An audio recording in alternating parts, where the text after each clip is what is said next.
रामायण एक अद्भुत महाकाव्य। प्रेम, त्याग और धर्म का अमर संदेश। प्रस्तावना। रामायण भारतीय संस्कृति का आधार स्तंभ है। यह महाकाव्य न केवल धर्म, कर्तव्य और प्रेम का प्रतीक है, बल्कि यह हमें जीवन के हर पहलू को गहराई से समझने का अवसर भी प्रदान करता है। महर्षि वाल्मीकि द्वारा रचित यह महाकाव्य भगवान श्री राम के जीवन, उनके आदर्श, उनके संघर्षों और उनके द्वारा स्थापित मर्यादाओं का वर्णन करता है। रामायण का प्रत्येक चरित्र, चाहे वह राम हो, सीता हो, हनुमान हो या रावण, मानव जीवन की किसी न किसी सीख को दर्शाता है। प्रथम सर्ग, राम का जन्म और बाल्यकाल।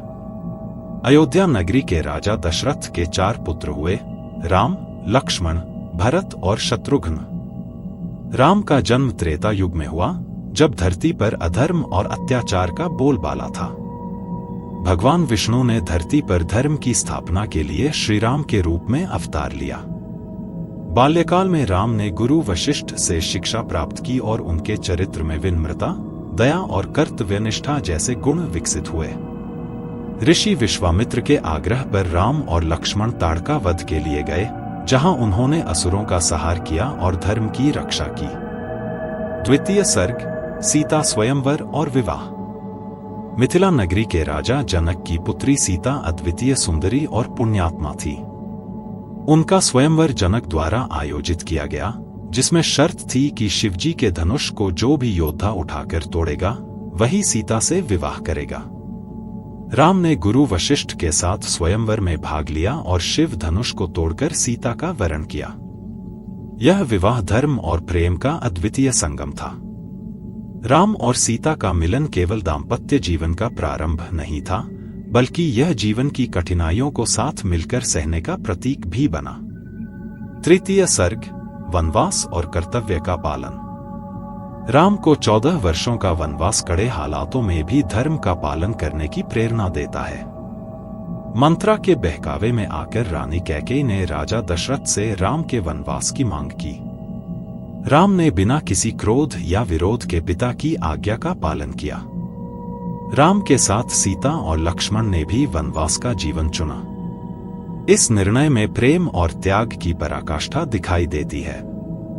वनवास के दौरान उन्होंने ऋषिमुनियों की रक्षा की और अनेक राक्षसों का संहार किया। चतुर्थ सर्ग, सीता का हरण। लंका के राजा रावण ने छल से सीता का हरण किया। सीता के अपहरण के पीछे उसकी बहन शूर्पणखा का बदला और उसकी स्वयं की लालसा थी। रावण ने सीता को अशोक वाटिका में कैद कर लिया और उनसे विवाह करने की मांग की, जिसे सीता ने दृढ़ता से अस्वीकार कर दिया। यह घटना केवल एक स्त्री के अपहरण की कहानी नहीं थी, बल्कि यह अधर्म और धर्म के बीच संघर्ष की शुरुआत थी। पंचम सर्ग, हनुमान का पराक्रम। हनुमान जी की भूमिका रामायण में अद्वितीय है। सीता की खोज में राम और लक्ष्मण को वानरराज सुग्रीव का सहयोग मिला।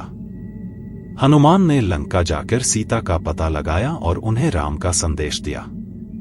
लंका दहन और अशोक वाटिका में सीता से भेंट के दौरान हनुमान ने अपनी शक्ति, भक्ति और बुद्धिमत्ता का परिचय दिया। उनके अद्वितीय पराक्रम से राम की सेना को नई दिशा और प्रेरणा मिली। षष्ठम सर्ग, रावण का संहार। राम ने वानरों और भालुओं की विशाल सेना के साथ लंका पर चढ़ाई की। युद्ध में रावण और उसके शक्तिशाली योद्धाओं का संहार हुआ। राम ने रावण का वध कर धर्म की पुनः स्थापना की। रावण केवल एक शक्तिशाली राजा नहीं, बल्कि अहंकार और अधर्म का प्रतीक था। राम ने रावण को पराजित कर यह संदेश दिया कि अधर्म का अंत निश्चित है। सप्तम सर्ग, सीता की अग्नि परीक्षा और राज्याभिषेक। लंका विजय के बाद सीता को समाज के आरोपों का सामना करना पड़ा। राम ने सीता की पवित्रता सिद्ध करने के लिए अग्नि परीक्षा की मांग की। यह परीक्षा केवल सीता की पवित्रता का प्रमाण नहीं थी, बल्कि समाज की कटु वास्तविकताओं और स्त्री के सम्मान की लड़ाई का प्रतीक थी। राम और सीता अयोध्या लौटे, जहां राम का राज्याभिषेक हुआ। यह शासन धर्म और न्याय का आदर्श बन गया। अंतिम संदेश, रामायण का महत्व। रामायण केवल एक कहानी नहीं है, यह जीवन जीने की कला सिखाती है। राम का चरित्र आदर्श पुरुष का प्रतीक है, सीता स्त्री की सहनशीलता और त्याग की मिसाल है, लक्ष्मण भ्रातृत्व के प्रतीक हैं और हनुमान भक्ति और निष्ठा का सर्वोच्च आदर्श है। रामायण हमें सिखाती है कि सत्य और धर्म के मार्ग पर चलने वाला व्यक्ति चाहे कितने भी संघर्षों से क्यों न गुजरे, अंततः विजय प्राप्त करता है।